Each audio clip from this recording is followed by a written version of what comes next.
Hi guys, this is Opal from Bliss Blossom Yoga. So I thought I would make this little video on Janu Sirsasana, or head to knee. So it's a seated head to knee stretch. I can tell my camera is a little bit wonky, but hopefully you'll get the general idea of this pose. So as yogis, we have a tendency to have a lot of tight hamstrings. And really this just has to do with our lifestyle in general as Americans. And we need to have kind of more of a stretch in our hamstrings to perform a lot of poses in yoga. So seated head to knee and also revolved seated head to knee can open up a lot of areas in the body for us in our practice. Oftentimes, this pose is used kind of toward the end of practice when the core spine has been warmed up, and many times also when the chest has been opened through some stretches like mudra arms, like I'm clasping my hands behind my back and opening up through the chest. And you may have done this several times through a flow or practice to get you to the point of being able to do this pose. Also, the back and spine definitely should be warmed up with maybe some cat-cow before performing this forward bend. I have used it at the beginning of a practice to get the back warmed up. But again, then going in very mindfully with a forward bend, because knowing that the body's not open quite yet back there in those back muscles, and protecting the spine by using those abdomen core muscles and the psoas in order to protect anything from happening in the back that's not ready quite yet. So let's talk a little bit about this pose. One leg bent and one leg out to the side, almost as if you were going to open your legs fully side to side. Usually taking the long end of your mat and then flexing through we'll start with my left foot, so you can use your right if you want to mirror me. And then lengthen through the spine completely to start with Janu Sirsasana, or head to knee. So then as you lengthen through the lower portion of your spine, keep that portion there activated the whole time. As you might turn that upper torso portion of your body toward the leg extended. And then kind of up and out of the pelvic area, lifting up and out, just as you would in your forward fold. Lower down toward the shin thigh with the chest. And really start to feel an extension of the collarbones and chest coming up and out and over. Just like in your forward fold. And breathe into it. Inhale. Exhale, extend and lengthen and lower. Inhale, lengthen through the top of the head, and then exhale, extend and lower. Once you get to wherever you can with that lower spine really neutral, you can relax the head and shoulder down and over the leg. Breathing here, remembering that the breath will take you out and lengthen through the neck, including the neck, as part of the extension of the spine.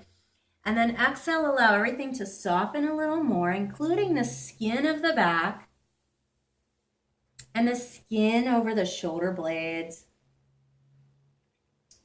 And remembering to bend from the hip crease here. When you've taken 5 to 6 breaths here, take an inhale to prepare. And then exhale, activate your core as you start to roll upward. Up and out of that leg. Normally I take some time then on this side to practice Pavrita Janu Sirsasana, and Pavrita is revolved. So once I'm back up to this position, I start preparing my body to open up to the right side with this revolve version. So the left forearm will be facing upward as well as the palm, coming down toward the leg. Depending on your anatomy, the arm may just rest on the leg as the right arm swoops up and over. And you may just start to again engage abdomen, core, and keep that lower back nice and engaged as you come down toward the leg. And the arm may only come here, and that's fine. As you bring the arm up and over, just start opening the right side body.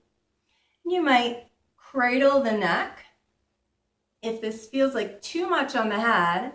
Paying attention to your breathing here. Inhale. Exhale, Ujjayi breath as you engage that center core. Keeping it strong so that you're not collapsing down and possibly injuring something in your right side or in the lower back. Now, in the full expression, you start to reach and the palm comes up toward the sky and beginning to open even more in that side body, starting to reach toward the big toe. Maybe someday your journey brings you to touching that toe, or maybe right now you're just in the journey toward the toe as the right side rib cage starts to open up and all the muscles between the ribs open. The head might look up or the head might look straight ahead, depending on how the neck is feeling. To come back up after 5 to 6 breaths, inhale to prepare, and then exhale, start to bring your body, using your abdomen, back up to center. So it's a nice stretch and opening for, like I said, the chest, because we would have warmed that up earlier. The side body, maybe we would have done a gate pose or Padangusthasana earlier to warm that side body up. Prepare for this deep revolved stretch. And of course, for the lower back, skin, muscles, and fascia, all there, everything starting to open. And of course, the hamstrings, helping us to deepen in many other poses like downward dog, which we take very often, forward fold standing, forward fold, Uttanasana, and many other poses in our yoga practice. And this is a wonderful cooling down kind of a pose to take some time into it, maybe go beyond that 5 to 6 breaths and slow it down a bit. So that's Janu Sirsasana, or seated head to knee, and revolved seated head to knee. I hope you enjoyed that tutorial. Remember to take it on the other side as well and balance out the body, because right now I feel like my right side's really open and my left side feels extremely in need of a good stretch.